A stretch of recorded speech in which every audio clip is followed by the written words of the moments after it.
दोस्तों, ईरान लगातार इजराइल पर अटैक कर रहा है। इससे जुड़ी कई महत्वपूर्ण खबरें आई हैं। पहली जो खबर होगी हमारी ये है कि नेतन्याहू की पुश्तैनी घर पर हमले की बहुत बड़ी खबर है। जी हां, कितना नुकसान हुआ, क्या नुकसान हुआ, क्या बेंजामिन नेतन्याहू वहां मौजूद थे, ये तमाम चीजें आपको दिखाऊंगा। तो कि बेंजामिन नेतन्याहू का पूरा परिवार जिस पुश्तैनी घर में रहता है वहां पर एक बड़े हमले की खबर है। उसके बाद आपको दिखाऊंगा कि बार बार बेंजामिन नेतन्याहू जो चारों तरफ से घिर चुके हैं, वो दावा कर रहे हैं कि उनकी हत्या की कोशिश ईरान ने की और उनका अगला टारगेट डोनाल्ड ट्रंप है। लेकिन इस दावे की हवा किसी और ने नहीं, ईरान या किसी मुस्लिम परस्त देश ने नहीं, बल्कि अमेरिका ने आगे आकर उड़ा दिया है। उन्होंने बता दिया है कि आखिर इजराइल और बेंजामिन नेतन्याहू इस दौर में अमेरिका और ईरान के बीच युद्ध क्यों करवाना चाहते हैं, संघर्ष क्यों करवाना चाहते हैं। खबर परमाणु बम से जुड़ी हुई भी है। हाँ, तीसरी बड़ी खबर है, आपको दिखाऊंगा। साफ साफ इजराइल को धमकी दे दी गई है कि उस पर कभी भी वो परमाणु अटैक कर सकता है। कौन सा देश है जिसने परमाणु हमले की धमकी दे डाली, जिसने पूरी दुनिया में हड़कंप मचाया है। खबर यह है कई मुस्लिम देश इकट्ठा हो गए और अपनी एक आर्मी तैयार कर रहे हैं। उस आर्मी को लेकर वो इजराइल के खिलाफ मोर्चा खोलने जा रहे हैं क्या, वो दिखाऊंगा। और एक और महत्वपूर्ण खबर है, खबर ईरान से भी निकल कर आई है, जिसे अपने 2 अधिकारियों को खून। रॉयल न्यूज इंग्लिश है, उन्होंने इसे किया। Iranian strike target Netanyahu's family home, यानी कि इजराइल क्या नेतन्याहू यहां मौजूद थे। Israeli media report that Iranian missile attacks targeted the electricity station in Hadera and the residence of prime minister Netanyahu's family in the town of Caesarea. तो Caesarea में मौजूद थे। ये इनका घर है, इसको लेकर आपने पहले भी देखा होगा। एक बार तो हुती लड़ाकों का, सॉरी, हिजबुल्लाह का जो ड्रोन था वो यहां तक पहुंच गया था, तब हड़कंप मच गया था। अब दावा किया जा रहा है इस पर एक बड़ा अटैक कर दिया गया। जैसे ये खबर नेतन्याहू तक पहुंची है, उन्होंने अपने यहाँ की मीडिया को, फॉक्स मीडिया न्यूज को एक इंटरव्यू दिया है। क्या कह रहे हैं, पहले सुनिए। Do you have intel that the assassination attempts on President Trump were directly from Iran? Through proxies, yes. Through their intel, yes. They want to kill him. Look, he's enemy number one. He's a decisive leader. He never took the path that others took. देखिए, Netanyahu कह रहे हैं, भाई ये कह रहे हैं कि वो एक निर्णायक नेता है डोनाल्ड ट्रंप, इसलिए उनकी हत्या करना चाहता है ईरान।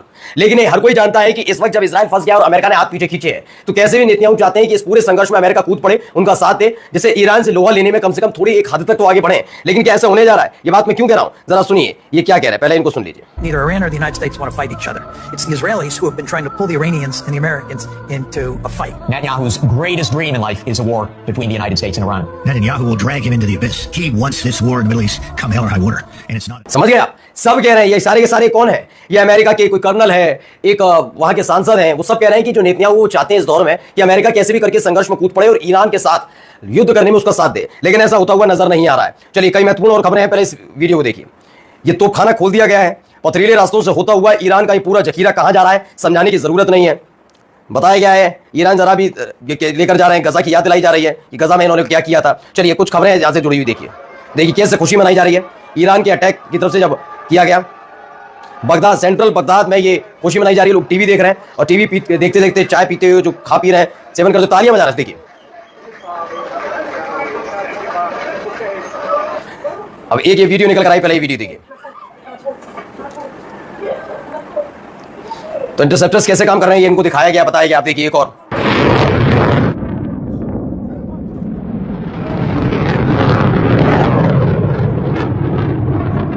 तो एक के बाद एक मिसाइल लगी जा रही है। इस वीडियो में दिखाया गया, आप देखिए मैसिव रिडिप्लॉयमेंट हो रहा है। किस चीज को लेकर हो रहा है मैं बताता हूं। दरअसल इसे लेकर दावा किया जा रहा है कि यूएस टैंकर्स जो हैं वो धीरे धीरे अपनी जगह बदल रहे हैं। दावा ये किया जा रहा है कि जल्द ही अमेरिका इस पूरे खेल में क्या सक्रिय होने जा रहा है, कि अमेरिका को भी डर सता रहा है कि जो उसके मिलिट्री बेस बने हुए हैं उस पर कोई अटैक ना हो जाए, इसलिए अपनी सक्रियता दिखाई जा रही है। एक और स्ट्राइक देख लीजिए इजराइल की तरफ से, ये देखिए, ये missile strike somewhere in Israel, ये कहा गया है। सोनियानो है, उन्होंने ये वीडियो डाली है, उनका थंबनेल भी आपको दिख रहा होगा इस पर, वाटरमार्क। अब देखिए कुछ और खबरें हैं। खबर ये देखिए पहले, ये अल शिफा अस्पताल नहीं है, इजराइल का विजमैन इंस्टीट्यूट ऑफ साइंस है, जो ईरानी बमबारी के बाद तबाह हो गया। ये पूरी तरह से विजमैन इंस्टीट्यूट ऑफ साइंस बर्बाद हो गया है, ये उसकी वीडियो। अब आइए, किसने कहा हम पर हमला हुआ तो इजराइल पर करेगा परमाणु अटैक, पाकिस्तान का है ना। ईरान का बड़ा दावा है, ईरान ने दावा कर दिया है कि अगर हमला हुआ तो पाकिस्तान इजराइल पर परमाणु अटैक कर देगा। ये अपने आप में बहुत बड़ी बात है दोस्तों, कि अगर ईरान पाकिस्तान किसी और देश के हवाले से इस तरह की खबर दे रहा है कि ईरान और पाकिस्तान के बीच इस बारे में कोई बात हुई है। अब आइए, हाइफा का हाल देख लीजिए। ये वही पोर्ट है जिस पोर्ट पर लाखों करोड़ों खर्च हुए थे इसे विकसित करने के लिए। हमारे देश के एक उद्योगपति हैं गौतम अडानी, उनका भी नाम इसमें निवेशक के तौर पर आया था। देखिए क्या हालत कर दिया, पूरा तबाह कर दिया है, ये पूरा पोर्ट बर्बाद हो चुका है। ये वीडियो निकलकर सामने आई। अब कुछ खबरें आपको दिखा रहा हूं, देखिए और वीडियोस जो निकल कर आई है। ये स्ट्राइक्स, एक के बाद एक स्ट्राइक हो रही है। ये वीडियो अभी देखिए, यहां पर यहां क्या हुआ मैं समझाता हूं।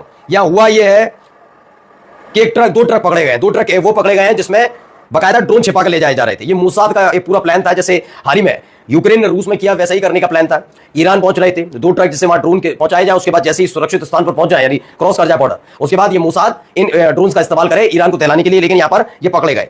यह खबर निकल कर आई। उसके बाद क्या है, इजरायली मोसाद जो स्पाई है वो उसको फुल क्रिमिनल ट्रायल के लिए भेज दिया गया। सुप्रीम कोर्ट का वर्डिक्ट आ गया इस पर, ईरान की सुप्रीम कोर्ट ने भेज दिया इनको। अब देखिए एक और वीडियो।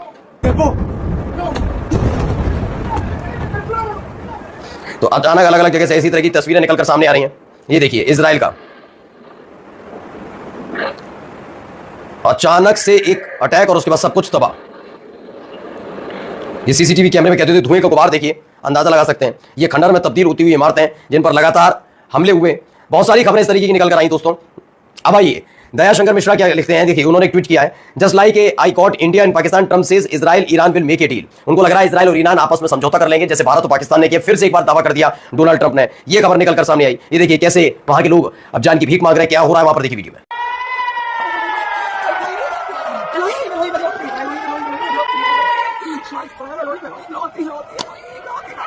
तो लड़की रो रही है, महिला रो रही है। अब एक खबर ईरान से भी है, जहरा है कैलीग्राफ, उन्होंने कहा तेहरान पर ज़ाहिरी शासन द्वारा किए गए हमलों में आईआरजीसी खुफिया संगठन के प्रमुख जनरल मोहम्मद काजमी, आईआरजीसी खुफिया संगठन के प्रमुख जनरल हसन मुहिकी को जनरल मुहिद्दीन बाघेरी शहीद हो गए। ये एक खबर निकल कर आई वहां से ईरान से, ईरान को भी नुकसान हुआ है। अब एक एक करके कुछ खबरें भी हैं। पहली खबर देखिए क्या है इसमें, एन इंडस्ट्रियल एंटरप्राइज यानी कि स्थानीय प्रशासन के मुताबिक फीडरोम ने बताया कि रात में हमला हुआ तो वहां का जो इंडस्ट्रियल एंटरप्राइज है उसमें आग लग गई। इसके अलावा देखिए एक इजरायली एम्बुलेंस प्रवक्ता का हवाला देते हुए कहा कि जो शेल्टर होम्स बने थे रॉकेट का सामना नहीं कर पा रहे, सक्षम नहीं है, बहुत कमजोर स्थिति में बनाए गए हैं शेल्टर होम। पिछले ईरानी मिसाइली हमले पर इजरायली शासन की तरफ इजरायली अधिकारी ने कहा है कि आईटीएफ हिट के स्थानों फुटेज को प्रकाशित और साझा करने पर जोर देता है। दुश्मन अपने प्रभाव क्षमता को बेहतर बनाने के लिए फुटेज की निगरानी करता है। जिम्मेदार बने स्थानों को ऑनलाइन साझा न करें, यानी कि उनका कहना है कि जो हमले हो रहे हैं उन्हें छिपाया जाए, उन्हें दुनिया को ना बताया जाए कि इजराइल में कितनी बड़ी तबाही मच रही है। अब एक खबर आई है, इंस्पायर चेल ने लिखा है ईरान ने अभी तक अपने सर्वश्रेष्ठ मिसाइलों का इस्तेमाल नहीं किया है, जिसमें अभी तक है ईरान ने अभी तक फतेह 2 मिसाइल, सेजल मिसाइलों की नई पीढ़ी, खुर्रम शहर मिसाइलों का इस्तेमाल नहीं किया, जिनका वॉर है 2 टन वजनी है। ये मिसाइलें उन्नत हथियारों में लैस हैं, ये दावा है। अब इजराइल के ऊर्जा मंत्री कहते हैं कि इजराइल में गिरने वाली हर एक इमारत के बदले ईरान में 100 इमारतें गिरेंगी। अब ये देखना होगा कि तकरीबन वहां पर अब तक 300-400 इमारतें गिरा दी गई हैं। तो क्या इसका मतलब ये मान लिया जाए हर इमारत के बदले वो 40,000, 10,000, 15,000 इमारतें ईरान में गिराने की कोशिश कर रहे हैं, वो भी ऐसे हालात में जो अब तक कोई भी कामयाब ना हुआ। द मुस्लिम की खबर, तुर्की, सऊदी अरब, पाकिस्तान और अन्य देशों के साथ मिलकर एक इस्लामी सेना बनाने की कोशिश कर रहे हैं। वरिष्ठ ईरानी अधिकारी मोहसिन रेजाई ने कहा है। वहीं फ्रांस ने ईरान के खिलाफ युद्ध में इजराइल का साथ देने की पेशकश की है, यानी इजराइल के साथ जा रहा है फ्रांस, लेकिन ईरान की तरफ से कहा कि अब हम मुस्लिम सेना बनाने जा रहे हैं जो घातक साबित हो सकती है आने वाले वक्त में इजराइल के लिए। देखिए एक और वीडियो तेल अवीव से। पूरे कबाड़ में तब्दील हो गई है, ये वीडियो के जरिए बताया गया। कुछ तस्वीरें और दिखा देता हूं, खबर आई है निकल के। IAEA का खबर निकल कर आई है, इमरजेंसी मीटिंग चल रही है। किस पर की जा रही है? इजराइल ने जिस तरह से ईरान के न्यूक्लियर फैसिलिटीज पर हमला किया उसको लेकर IAEA में इमरजेंसी मीटिंग हुई।